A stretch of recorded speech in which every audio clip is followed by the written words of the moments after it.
ఈ మంచి సమయం ఇచ్చిన దేవునికి, ఈ అవకాశం ఇచ్చిన సంఘ నాయకులకు, సంఘస్థులందరూ కూడా వందనాలు తెలియజేస్తూ ఉన్నారు.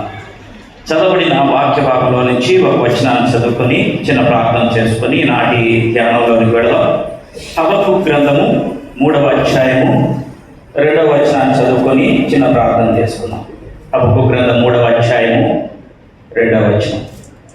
యెహోవా నిన్ను గూర్చిన వార్త విని నేను భయపడుచున్నాను. యెహోవా, సంవత్సరములు జరుగుచుండగా నీ కార్యము నూతనపరచుము. సంవత్సరములు జరుగుచుండగా దానిని తెలియచేయము. కోపించుచునే వాత్సల్యమును జ్ఞాపకమునకు తెచ్చుకొను. సంవత్సరములు జరుగుచుండగా నీ కార్యములు నూతనపరచు.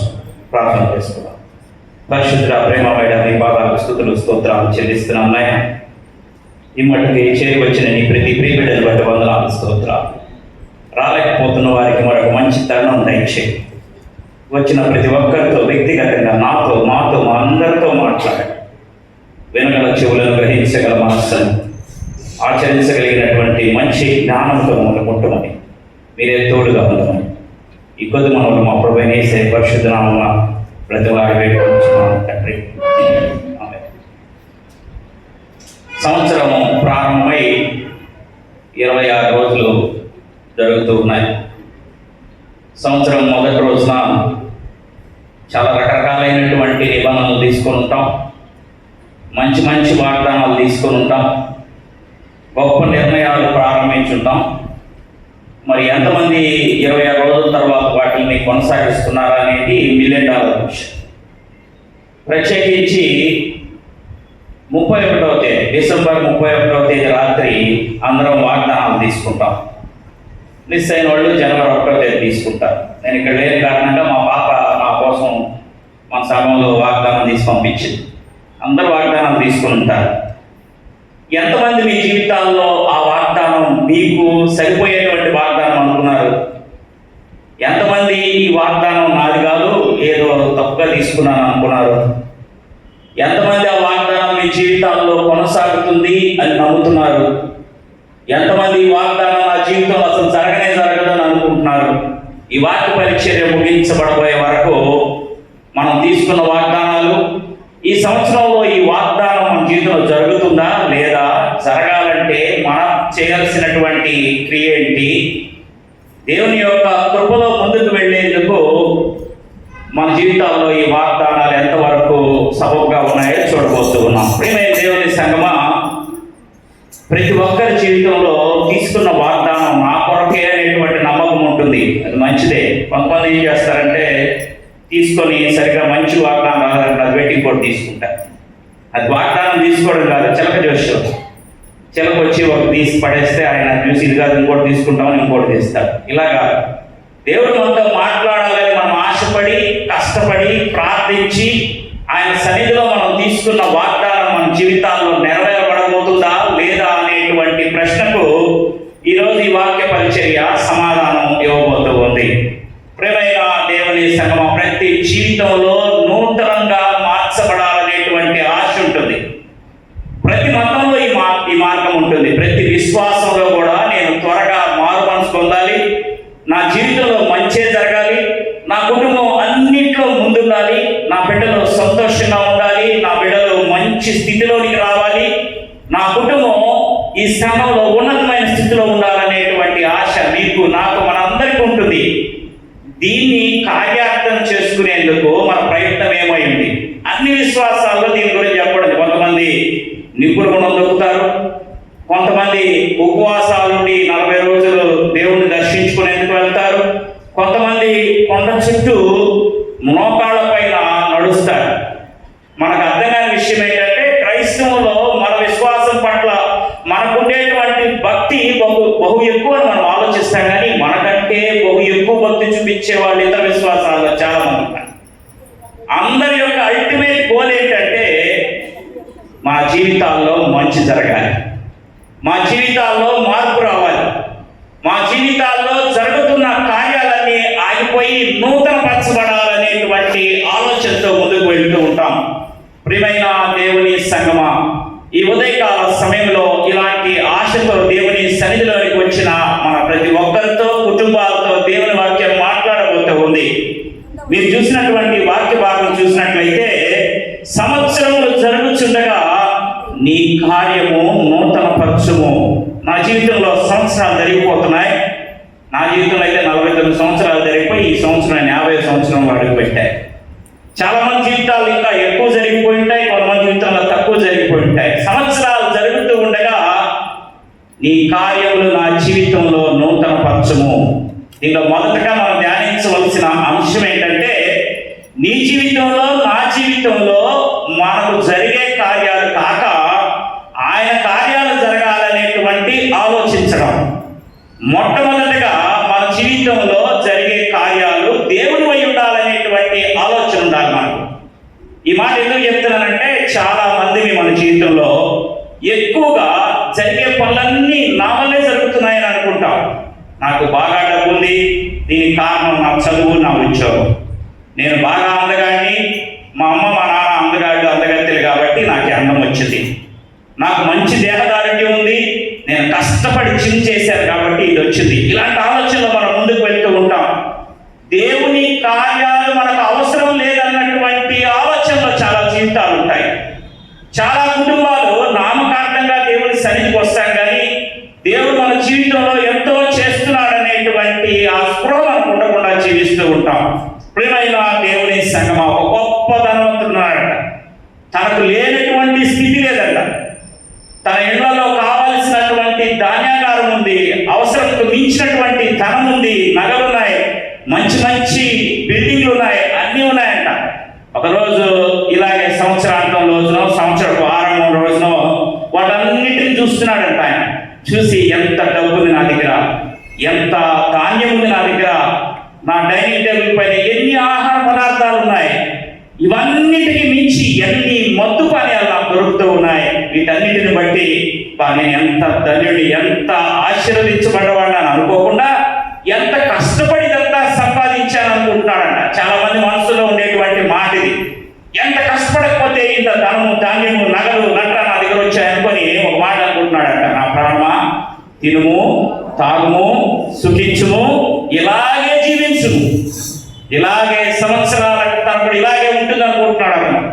నాకున్నటువంటి ఆస్తిపాస్తులు, ఈ ధనము, ధాన్యము అంతా ఇలాగే, ఈ పానీయాలంతా ఉంటాయనుకొని తినుము, తాగుము, సుఖించమంటున్నాడంట. అతని జీవితం ఆ రాత్రి ముగించబడబోతూ ఉంది. ప్రియమైన సహోదరుడా, సహోదరి, నీకున్నటువంటి ఏ ధన్యతను బట్టైనా నువ్వు గర్విస్తున్నావా? నీకున్నటువంటి ఏ శ్రేష్టతను బట్టైనా నువ్వు గర్విస్తున్నావా? నీకున్నటువంటి ధనం కానీ, నీకున్నటువంటి భవంతులు కానీ, నీకున్నటువంటి డెసిగ్నేషన్ కానీ, నీకున్నటువంటి అందం కానీ, నీకున్నటువంటి ఐశ్వర్యము, బలాన్ని బట్టి నువ్వు ఏ రోజు నాకు గర్విస్తున్నావా? అయితే నువ్వు నీ కార్యాలు నమ్ముకుంటూ ఉన్నావు. ఈ లోకంలో జరిగేదంతా నీ వల్ల, నీ శక్తి వల్ల అవుతుంది అన్నటువంటి భ్రమలో జీవిస్తున్నామని ప్రభు ప్రేమను బట్టి మీకు మనవి చేస్తూ ఉన్నాను. ఇశ్రాయేలీలందరూ ఒక రాజు కావాలనుకున్నారు. ఇశ్రాయేలీలందరూ ఒక రాజు కావాలనుకున్నారు. అప్పుడు దాకా వారికి రాజు లేరు.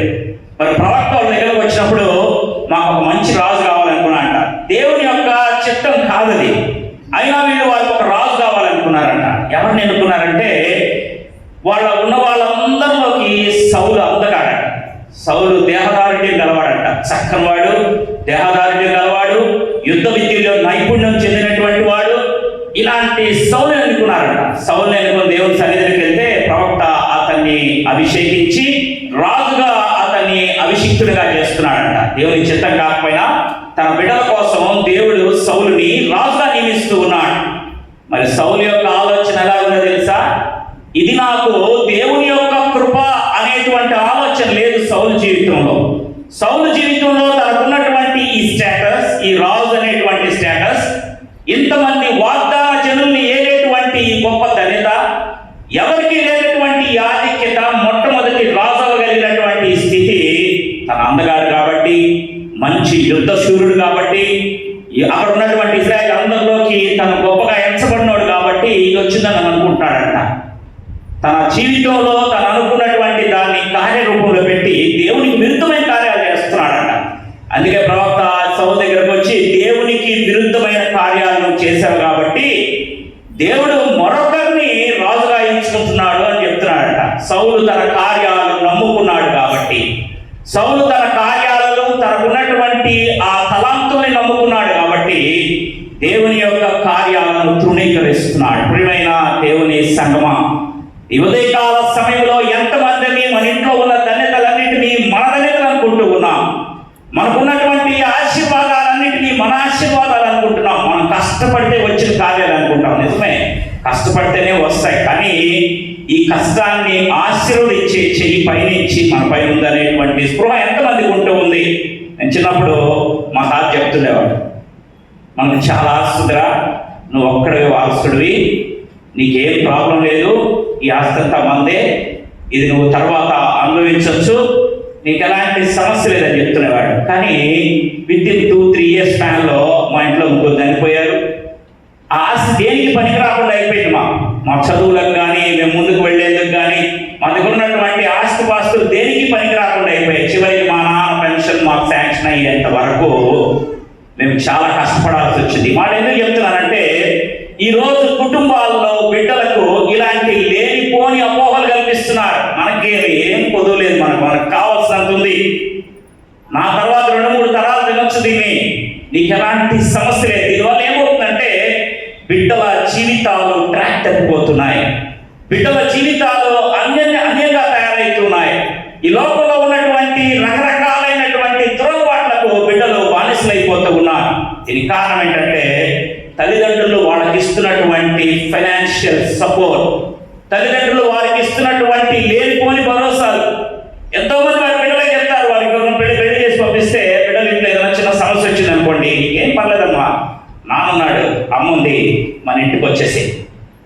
ఇలా చెప్పిన కుటుంబాలు చిన్న బిడ్డలైపోతూ ఉన్నాయి. మనం ఇచ్చేటువంటిది అది భరోసా అనుకుంటున్నాం, కానీ దేవుని పైన ఆధారపడకుండా మన లోకంలో మనకు ఉన్నటువంటి ధన్యత పైన ఆధారపడి మన బిడ్డలకు ఇలాంటి తప్పుడు భరోసాలు ఇస్తున్నామని ప్రభు ప్రేమను బట్టి మీకు మనవి చేస్తూ ఉన్నాను. నీ కార్యాలను ఆశీర్వదించేటువంటి దేవుడు నీకు తోడుగా లేకపోతే ఈ లోకంలో నీకున్నటువంటి ఏ ధన్యతైనా వ్యర్థమని ప్రభు ప్రేమను బట్టి మీకు మనవి చేస్తూ ఉన్నాను. ప్రియమైన దేవుని సంగమా, ఎంత ఘనత నొందిన వాడైనా, ఎంత కార్యాలు పర్ఫెక్ట్ గా చేయగలిగిన వాడైనా దేవుని ఆశీర్వాదం లేనిది అది ముందుకు వెళ్ళదని ప్రభు ప్రేమను బట్టి మీకు మనవి చేస్తున్నారు. ప్రపంచం ఎన్నుకోదగినటువంటి గొప్ప శాస్త్రవేత్త ఐన్స్టీన్ చెప్తున్నాడు, ఈ లోకమంతా శక్తిని అనుసరించి ముందుకు వెళ్తుంది. శక్తి అనేటువంటి ఒక కారకము ఈ లోకాన్నంతా నడిపిస్తుంది. శక్తి యొక్క ఆ పరిధి లేనిదే ఈ లోకం ముందుకు నడవదు అని చెప్పేటువంటి ఐన్స్టీన్ చివరి దశలో చెప్పినటువంటి స్టేట్మెంట్ ఏంటో తెలుసా? శక్తితోనే అంతా అయిపోతుంది అనుకున్నాను, ఈ శక్తికి మించినటువంటి దైవ శక్తి ఉంది, ఇది మనందరినీ నడిపిస్తుందని చెప్పాడంట ఐన్స్టీన్. దేవుడు లేడు అనేటువంటి సిద్ధాంతానికి దగ్గరగా ఉండేటువంటి శాస్త్రవేత్తలు వారి చివరి దినాల్లో మా కార్యాలు కాదు, దేవుని కార్యాలు మా కార్యాల కంటే గొప్పవని చెప్తూ ఉన్నారంట. ఈ లోకంలో దేవుడు లేడని వాదించేటువంటి ప్రతి ఒక్కరి యొక్క సిద్ధాంతం ఎక్కడో ఒక దగ్గర ఆగిపోతుంది. వాళ్ళ కార్యాలన్నీ ఒక దగ్గర ఆగిపోతాయి. కానీ దేవుని నమ్ముకున్నటువంటి, దేవుని కార్యాలపై ఆధారపడినటువంటి ప్రతి ఒక్కరి జీవితాలు ముందుకు కొనసాగించబడతాయని, దేవుని కార్యాలను తెలుసుకున్న వారు బహుగా ఆశీర్వదించబడతారని ప్రభు ప్రేమను బట్టి మీకు మనవి చేస్తున్నాను. మొదటిగా మన కార్యాలు కాదు, దేవుని కార్యాలను నమ్మాలి. రెండవది ఏం చేయాలంటే, ఈ వాక్య భాగం చూడండి, నీ కార్యము నూతన పరచుము, సంవత్సరములు జరుగుచుండగా దానిని తెలియచేయము. దేవుని కార్యాలు మన జీవితాల్లో జరుగుతున్నాయని తెలుసుకోవాలంట. మనం గడిచిన సంవత్సరం అంతా దేవుని క్రియలు నా జీవితంలో జరిగాయనేటువంటి స్పృహలోకి రావాలంట. మనం గడిచిన సంవత్సరం అంతా దేవుడు నన్ను ఆశీర్వదించాడు కాబట్టి నేను ఈ కొత్త సంవత్సరం చూశాను, కొత్త సంవత్సరంలో 26వ రోజు చూస్తున్నాను అనేటువంటి ఒక స్పృహ మన జీవితంలో ఉండాలంట. నీ కార్యములను నాకు తెలియచేయము. నా జీవితంలో చాలా జరిగిందయ్యా గడిచిన కాలం అంతా, గడిచిన దినాలన్నింటిలో నేను ఎన్నో ఆశీర్వాదాలు చూశాను, ఇవన్నీ నాకు తెలియచేయమని అడగాలంట. ఎందుకంటే మర్చిపోయేటువంటి మనస్తత్వం మనిషికి గొప్ప ఆశీర్వాదం అని అనుకుంటాం. ఏదైనా మర్చిపోతాం త్వరగా. దేవుని కార్యాలు కూడా మర్చిపోయినటువంటి మన జీవితాలకు దేవుని యొక్క వాక్యం చెప్తుంది, గడిచిన సంవత్సరంలో దేవుడు నీకు జరిపించినటువంటి కార్యాలు నీకు గుర్తున్నాయా? నీకు జరిపించిన కార్యాలు నీకు గుర్తు లేకపోతే దేవుని సన్నిధిలో వాటి కోసం బ్రతిమలాడుతున్నావా? గడిచిన కాలంలో నువ్వు నా జీవితంలో ఏం కార్యాలు చేసావో నాకు గుర్తు చేయమని ఇశ్రాయేలీయులు మర్చిపోతున్నారు. ఇశ్రాయేలీయులు ఎలాంటి బానిసత్వంలో ఉన్నారో అని మర్చిపోతున్నారట. ఐగుప్తులో వారు తిన్నటువంటి దెబ్బలన్నీ మర్చిపోతున్నారట. ఐగుప్తులో వారు తిన్నటువంటి సగం సగం తిండి మర్చిపోతున్నారట. ఐగుప్తులో వారు పడ్డటువంటి కష్టాన్నంతా మర్చిపోయి ఎర్ర సముద్రం మధ్యలోంచి దాటిపోగానే వీరి జీవితంలో ఆ కష్టాలన్నీ మర్చిపోతున్నారట. దేవుడు చేసిన కార్యాలన్నిటినీ మర్చిపోయి అక్కడ ఉన్నటువంటి తీసుకుని వచ్చినటువంటి నాయకుడి పైన సణుగుతున్నారట. వాళ్ళని తీసుకొచ్చావు మమ్మల్ని ఎంత దూరం, ఇక్కడ మాకు ఆహారం లేదు, నీళ్లు లేవు, కూడు లేదు, మమ్మల్ని అరణ్యంలో చంపేందుకు తీసుకొచ్చావా అని మోషే పైన పొందుతున్నారట. ప్రియమైన దేవుని సంగమా, గడిచినటువంటి శ్రేష్టమైన దేవుని ఆశీర్వాదాలు మర్చిపోతున్నారు ఇజ్రాయేల్. మనలో కూడా ఎంతో మంది ఇజ్రాయేలీలు ఉన్నారు. ఈరోజు గడిచిన సంవత్సరపు అంతం రోజున ఈరోజు దేవుని యొక్క వాక్యం సూటిగా ప్రతి వ్యక్తిత్వాన్ని ప్రశ్నిస్తుంది. 31వ తేదీ రాత్రి ఏం ప్రార్థన చేశాము? 31వ తేదీ రాత్రిన మనం ఏం జ్ఞాపకం చేసుకున్నాం? 31వ తేదీ రాత్రిన దేని గురించే ఉంది మన ప్రార్థన? ఎంత త్వరగా వాగ్దానం చేస్తే తీసుకుని వెళ్ళిపోదామా? తీసుకున్న వాగ్దానం నాకు జరుగుతుందా లేదా అనే తర్వాత కానీ ముందు వాగ్దానాన్ని తీసుకుందామా అనే ఆలోచనలో దేవుని యొక్క సన్నిధిలో మనం దేవుడు చేసిన మేళ్ళన్నింటినీ మర్చిపోతున్నామంట. ప్రియమైన దేవుని సంగమా, కనీసం ఆ రోజు గుర్తు లేకపోయినా ఈరోజు దేవుని యొక్క కృప మనతో మాట్లాడుతుంది. గడిచిన కాలమంతా నువ్వు నా జీవితంలో చేసిన మేళ్ళు నేను గుర్తుపెట్టుకుంటున్నాను. నా జీవితంలో నువ్వు చేసినటువంటి ప్రతి విధమైనటువంటి మేలు నేను గుర్తుపెట్టుకుంటున్నాను. దానికి నీ కృతజ్ఞతలు చెల్లిస్తున్నానని ఎవరైనా చెప్పగలుగుతున్నామా? దావీదు అంటాడంట, దినవృత్తాంతాలు 17వ అధ్యాయం మీరు ఇంటికి వెళ్ళిన తర్వాత చదువుకోండి. నీవు నన్ను ఆశీర్వదించిన కొలది నేను ఎంతో ఆశీర్వదించబడ్డాను. నా జీవితం బహుగా శ్రేష్టంగా మార్చబడింది. ఈ ఆశీర్వాదం నా సంతతికి కొనసాగించమని అడుగుతున్నాడట. దావీదు ప్రార్థన ఎంత గొప్పదో ఆలోచించారా?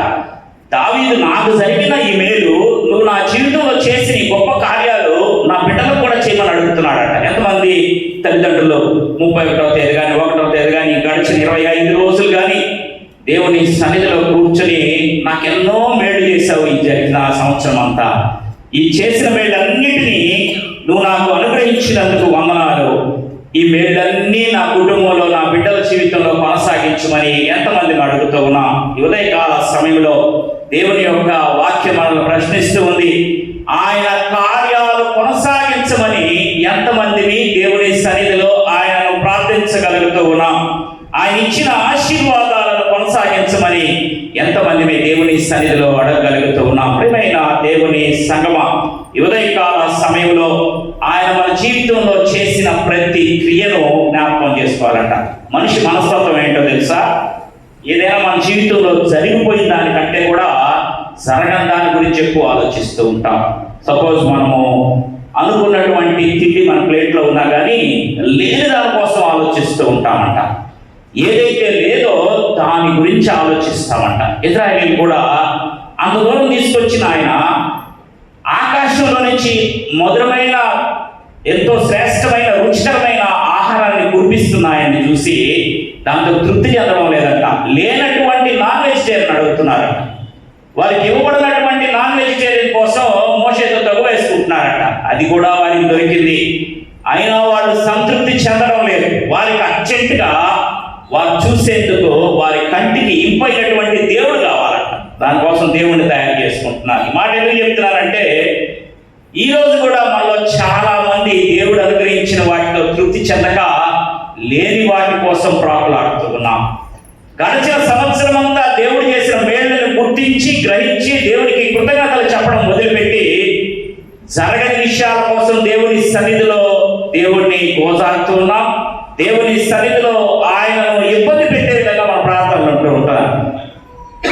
ఈ మాట ఎందుకు చెప్తున్నానంటే చాలా మంది ప్రార్థన లేని వాటి కోసమే చేస్తారు కానీ ఇవ్వబడిన వాటి కోసం కృతజ్ఞతలు చెల్లించలేకపోతూ ఉన్నారు. ప్రియమైన దేవుని సంగమా, ఈ గడిచిన దినాలన్నిటిలో మనకు లేని వాటి కోసం ఎన్నిసార్లు ప్రార్థన చేశాం?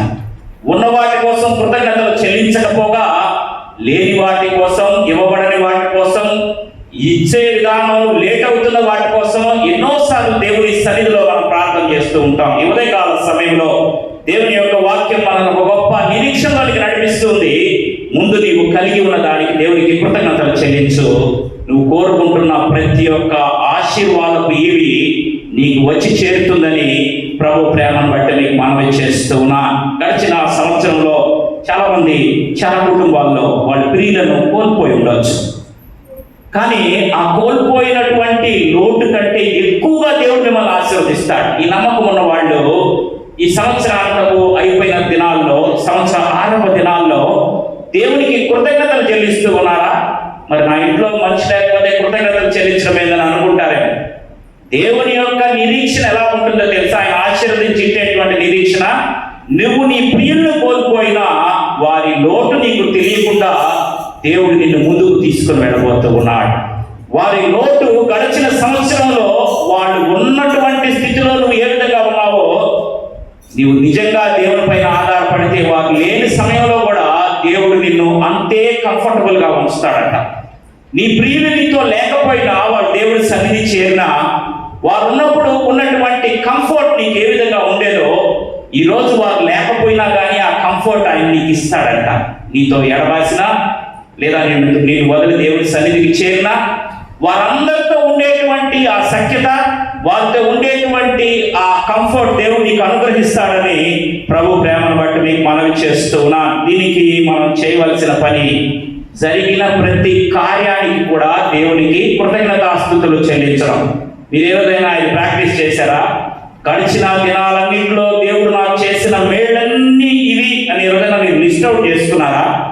ఇది వినేందుకు వింతగా ఉన్నా కానీ it is practical, white practical. ఎలాగంటారంటే, దేవుడు నా జీవితంలో పోయి గడిచిన సంవత్సరం అంతట్లో ఈ 20 దినాలన్నింటిలో ఈ మేలు చేశాడని ఏదైనా మీరు రాసుకోగలిగారా? రాసుకున్నట్లయితే రాబోయే దినాల్లో మీరు రాసుకున్నటువంటి శ్రేష్టమైనటువంటి ఆశీర్వాదాలు తరతరాలకు ఆశీర్వాదంగా ఉంటుందని ప్రభు ప్రేమను బట్టి మీకు మనవి చేస్తున్నాడు. దావీదు ప్రార్థన చేస్తున్నాడంట, దేవా నన్ను ఎంత ఆశీర్వదించావు, ఎక్కడుండే వాడిని ఎక్కడికి తీసుకుని వచ్చావు, గడిచిన దినాలంతా ఎంత ఆశీర్వదించావు, కానీ నా జీవితంలో నేను ప్రియులైన వారిని కూడా తీసుకెళ్ళిపోయావు, నా బిడ్డను కూడా తీసుకెళ్ళిపోయావు. అయినా కానీ నా రాబో సంతతినంతా నువ్వు ఆశీర్వదించు. ఎంత శ్రేష్టమైన ప్రార్థన ఆలోచించారా? నువ్వు నా దగ్గర నుంచి నా ప్రియులను తీసుకెళ్ళిపోయినా గడిచిన దినాల్లో, నేనంతో ఇష్టపడేటువంటి నా ప్రియులు నా దగ్గర లేకుండా నీ దగ్గరకు వచ్చేసినా కానీ నువ్వు నాతో ఉండగా వారి ఎడబాటు, వారి లోటు నాకు తెలియకుండా ఉందని దావీదు యొక్క నమ్మకం అయింది. ఈ ఉదయకాల సమయంలో ఇలాంటి నమ్మకం మన జీవితంలో ఉందా? ఇలాంటి నమ్మకంతో ముందుకు వెళ్ళగలిగితే గడిచిన దినాల్లో జరిగిన మంచి మన జీవితంలో కొనసాగించబడుతుందని ప్రభు ప్రేమను బట్టి మీకు మనవి చేస్తూ ఉన్నా. మొదటిగా దేవుని కార్యాలు గుర్తించాలి. మన కార్యాలు తృణప్రాయమైనవని, మన కార్యాలు ఎనదగినవి కాదని, దేవుని కార్యాలే మన జీవితంలో కొనసాగించబడతాయని గమనించాలి. రెండవదిగా దేవుడు చేసిన ప్రతి పనికి ఆయన కృతజ్ఞతలు చెల్లించి ఆయన మనల్ని ఆశీర్వదించిన ఆశీర్వాదాలు మన జీవితంలో కొనసాగించమని ఆయన సన్నిధిలో బ్రతిమాలాడు. మరి మూడవది చివరిదిగా ఏం చేయాలంటే, హబక్కూకు గ్రంథం 3వ అధ్యాయము 2వ వచనం చివరి భాగం చూడండి. కోపించుచునే వాత్సల్యమును జ్ఞాపకము తెచ్చుకొనుము. కోపించుచునే వాత్సల్యము చూపించుము. ఇది సరైనటువంటి నూతన పరచబడే కార్యం అంటే మన జీవితాలు. కోపించుచునే వాత్సల్యమును చూపించమంటే, ఇప్పటి వరకు నా జీవితం నువ్వు కోపించే విధంగా ఉందని ఒప్పుకోవడం. ఇప్పటి వరకు నా జీవితం నువ్వు కోపించేటువంటిదిగా ఉంది, నా జీవితంలో ఉండే నా కార్యాలన్నీ నీ కోపం తెప్పించేవిగా ఉన్నాయి. ఈ కోపించుతూనే నా పైన వాత్సల్యం చూపించి కోపానికి కారణమైనటువంటి నా కార్యాలన్నిటినీ నూతనపరచు. కోపించే విధంగా నేను ప్రవర్తిస్తున్నాను కనుక నా ప్రవర్తనని మార్చు, నీ కార్యాలు నూతన పరచని దేవుని సన్నిధిలో మనం అడగాలంట. దేవా నీ కార్యాలు నా జీవితంలో నూతన పరచంటే దానికి బేసిక్గా మనం ఏం చేయాలంటే మన కార్యాలు నూతన పరచుకోవాలి.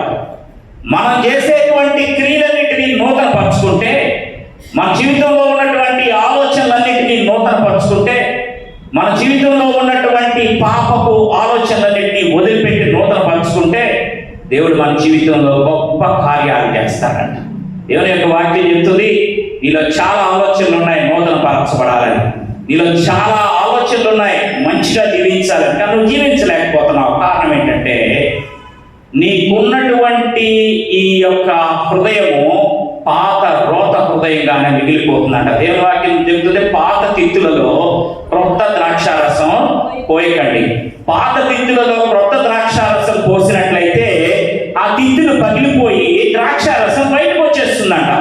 పాత తిత్తులు అంటే మన హృదయాలు, మన పాత రోత హృదయాలు, పాపంతో నిండిపోయిన హృదయాలు, పాపపు ఆలోచనతో నిండిపోయిన హృదయాలు, ఇతరులను బట్టి ద్వేషంతో నిండిపోయిన హృదయాలు, ఇతరులు బాగుండకూడదనేటువంటి ఆలోచనతో పరిపూర్ణంగా నిండిపోయినటువంటి మన హృదయాల్లోనికి మార్పు చెందాలి, మంచిగా జీవించాలి, లోకంలో మంచి జీవితంలోనికి నేను రావాలి, నా బిడ్డలు ఆశీర్వదించబడాలి, నా కుటుంబం అన్నిటికంటే ఉన్నతంగా ఉండాలి. ఇలాంటి కొత్త కొత్త ఆలోచనలు, కొత్త కొత్త దేవుని కార్యాలు ఇవ్వడం.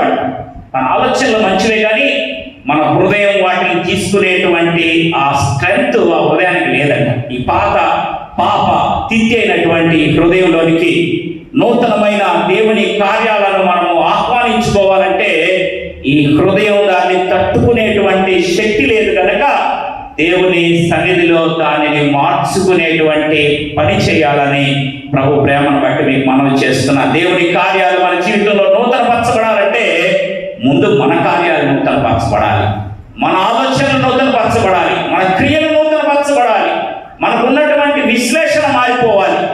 ప్రియమైన దేవుని సంగమా, సౌలు దేవునికి విరోధి, క్రీస్తు విరోధి సౌలు అనేటువంటి పేరుంది.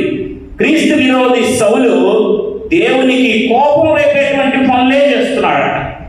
దేవునికి కోపం రేపే పనులు చేయడంలో క్రీస్తు విరోధి అయినటువంటి సౌలు స్పెషలిస్ట్ అంట. ధర్మశాస్త్రాన్ని అవపోసన పట్టిన సౌలు దేవునికి దగ్గరగా జీవించలేకపోతున్నాడు, దేవునికి ఇష్టమైన కార్యాలు చేయలేకపోతున్నాడు.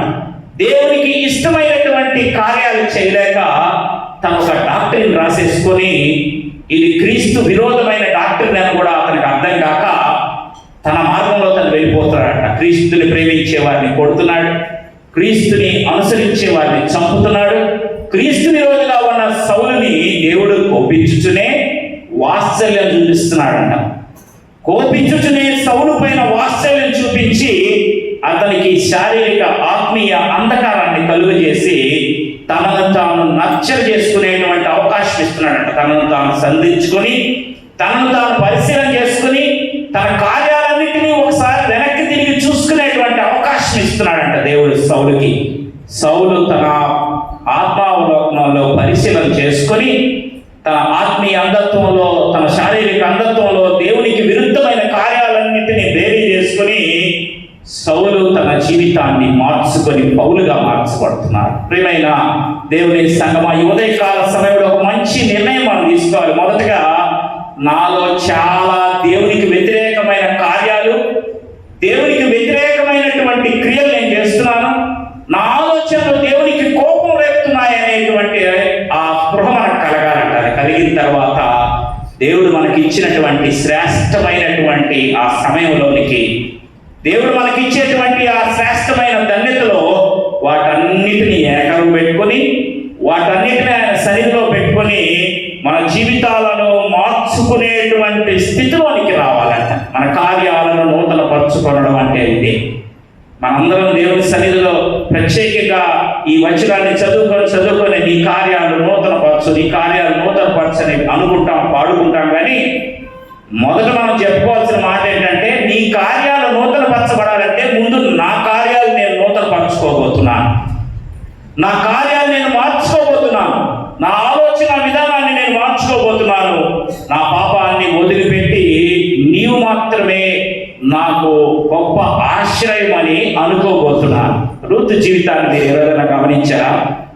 రూతు తన పెళ్ళయి, మోయాబీరాయుడైనటువంటి రూతు పెళ్ళయి నయోమి ఇంటికి వెళ్ళిన తర్వాత, మొదట వాళ్ళ మామ చనిపోయిన తర్వాత రూతు భర్త కూడా చనిపోతాడు.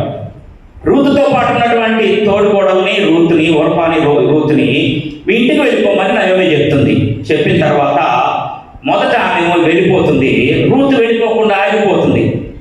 రూతు ఒక మాట చెప్తుంది వాళ్ళందరితో, ఈ రోజు నుంచి నా పాత కార్యాలు, నా పాత దేవుడు, నా పాత ఆలోచనలు, నా పాత సిద్ధాంతాలన్నీ నేను పక్కన పెట్టేస్తున్నాను. ఈ రోజు నుంచి అత్తమ్మా, నీ దేవుడే నా దేవుడు, నీ ఆలోచనలే నా ఆలోచనలు. ఎందుకు ఈ మాట చెప్తున్నానంటే, నీ యొక్క దేవుని యొక్క కృప నేను ఎరుగుదును గనుక. ఎంత కష్టం వచ్చిందో వాళ్ళకి గమనించండి. ఇంటి పెద్ద చనిపోయాడు, భర్త చనిపోయాడు, ముగ్గురు విధవరాళ్ళు రోడ్డు మీద నిలబడినప్పుడు ఎవరి దారి మీరు వాళ్ళు చూసుకోండి అన్నప్పుడు రూతుకు దేవుడు కల్పించినటువంటి ఆలోచన మీరు గమనించారా? రూతు తన కార్యాన్ని నూతన పరుచుకుంటుంది, మీరు గమనించారా? రూతు తన పైన తాను నమ్ముకోవడం లేదు. రూతు తనకున్నటువంటి సౌందర్యాన్ని నమ్ముకోవడం లేదు. రూతు చాలా సౌందర్య రాశి. తను ఎక్కడికి వెళ్ళినా ఎవరైనా పెళ్లి చేసుకుంటారు, మంచి రాజయోగంలో ఉండొచ్చు తను. కానీ రూతు ఆ మార్గాన్ని ఎంచుకోవడం లేదు.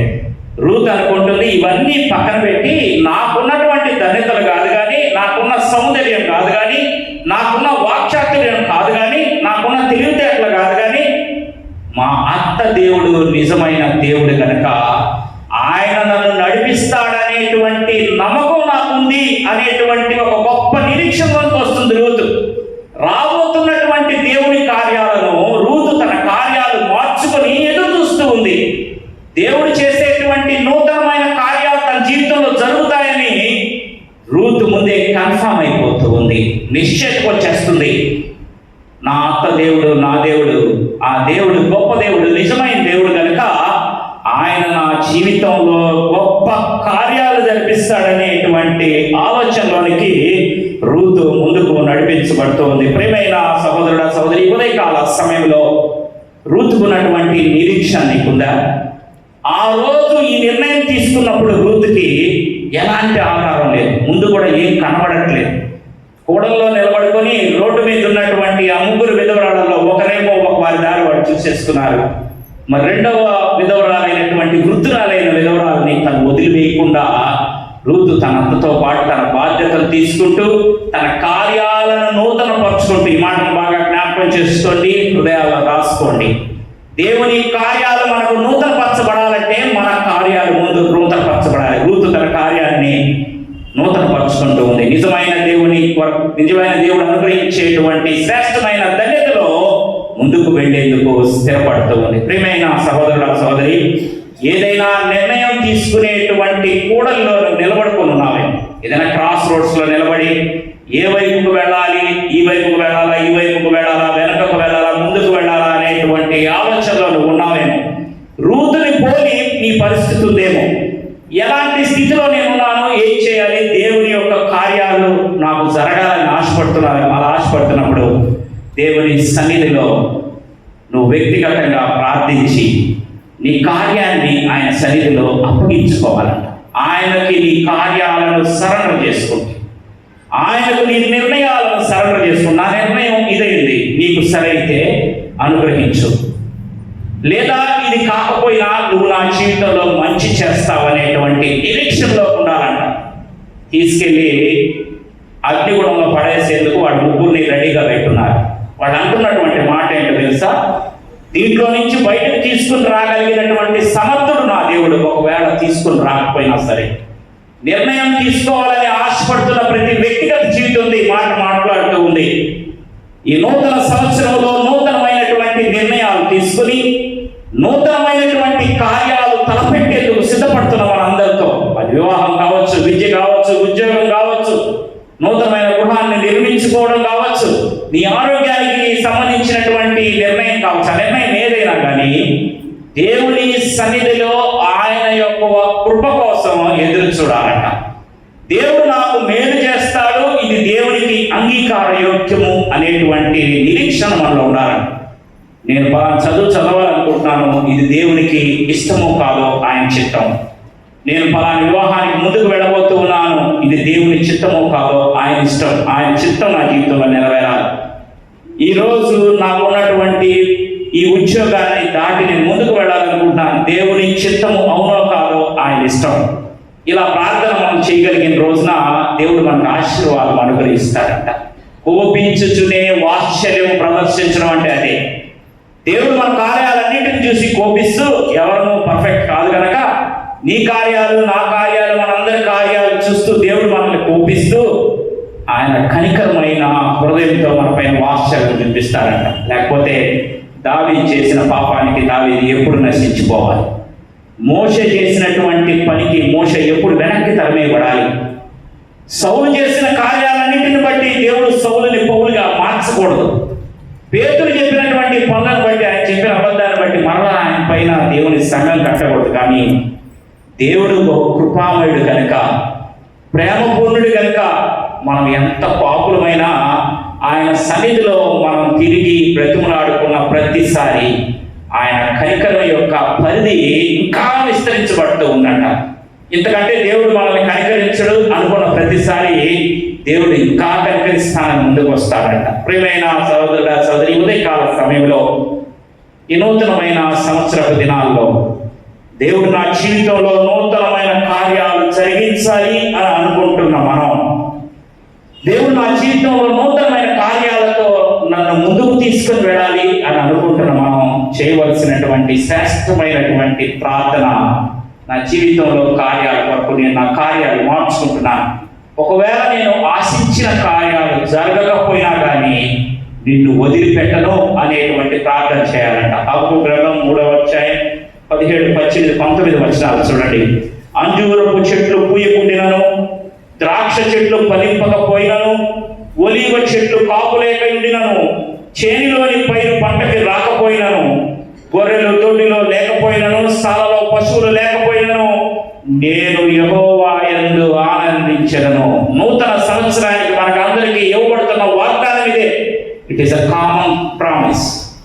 అందరికీ ఇవ్వబడుతున్న వాగ్దానం ఇదే. నీ దగ్గర ఏమీ లేకపోయినా, నువ్వు అనుకుంటున్నటువంటి ధన్యతలు నీకు రాకపోయినా, నువ్వు అనుకుంటున్నటువంటి శ్రేష్టత నీకు లేకపోయినా, నాకు లేకపోయినా యెహోవా యందు ఆనందించాలట. యెహోవా యందు ఆనందించెదను. ప్రభువు యెహోవాయే నాకు బలము, ఆయన నా కాళ్ళను లేడి కాళ్ళ వలె చేయును, ఉన్నత స్థలముల మీద ఆయన నన్ను నడువజేయును. ఈ మాట రూతున ముందుకుంది. నేను రోడ్డు మీద నిలబడున్నా కానీ, మా అత్త నేను విధవరాళ్ళపై తినేందుకు తిండి కోసం కష్టపడుతున్నా కానీ, దేవుడు నన్ను ఉన్నతమైన స్థలంలో నడువు చేస్తాడు అనేటువంటి నమ్మకంతో ఆ ముందుకు వెళుతూ ఉంది. ప్రియమైన దేవుని సంఘం అని ముగించుకోతూ ఉన్నా. ఈ ఉదయకాల సమయంలో దేవుని యొక్క సన్నిధిలో చేరి ఉన్న మనం, ఆయన కార్యాల కోసం నిరీక్షించేటువంటి మనం, ఆయన కార్యాల కోసం ప్రార్థిస్తూ, ఆయన జరిగించిన మేలును బట్టి కృతజ్ఞతాస్తుతులు చెల్లించుకుంటూ, జరగకుండా పోయిన వాటిలో మనకు నిరీక్షణ ఉందనేటువంటి నమ్మకంతో, మన జీవితంలో ఇంకా జరగకుండా ఉన్న వాటిని నిరీక్షిస్తూ, దేవుని సన్నిధిలో ఏమున్నా లేకున్నా ఆయన మన జీవితంలో శ్రేష్టమైన ఆశీర్వాదాలు ఇస్తాడని, ఆయన కార్యాలు నూతనపరచబడతాయని, ఆయన కార్యాలు మన జీవితంలో శ్రేష్టంగా ఉంటాయని, ఈ రాబోతున్న దినాలన్నిటిలో ఆయన మనకు తోడుగా ఉంటాడని, మన ప్రతి ఆశను, మన ప్రతి ఆలోచనను ఆయన సఫలపరుస్తాడని, కోపించుతూనే వాత్సల్యం చూపిస్తాడని ప్రభు ప్రేమను బట్టి మీకు మనవి చేస్తూ ఉన్న పరిశుద్ధాత్మ దేవుడు ఈ కొద్ది మాటలు మన వినికిడిలో దీవించి ఆశీర్వదించిన గాక. ప్రార్థన చేసుకుందాం. పరిశుద్ధుడా, ప్రేమమైన మీ పాదాలకు వేలాది స్తుతులు స్తోత్రాలు చెల్లిస్తున్నాం నాయన. నీ కార్యాలు మా జీవితాల్లో నూతనపరుచున్నాయి. పాత రోత కార్యాలతో నిండిపోయినటువంటి మా హృదయాలను, మా జీవితాలను నువ్వు సంధించి, ఈ కార్యాలన్నింటినీ మా జీవితం నుంచి తొలగించి, నీకు ఇష్టమైనటువంటి, నీవు వాత్సల్యం చూపించేందుకు అర్హమైనటువంటి కార్యాలు మా జీవితాల్లో ప్రతిష్ఠింపచేయనాయన. మా క్రియలను, కార్యాలను నూతనపరిచి, తద్వారా నీ క్రియలు, నీ కార్యాలు మా జీవితాల్లో నూతనపరచబడే విధంగా మమ్మల్ని సిద్ధపరచమని ఈ కొద్ది మనలు మా ప్రభువైన యేసయ్య పరిశుద్ధ నామమున బ్రతిమలాడి వేడుకొంచున్నాము తండ్రి.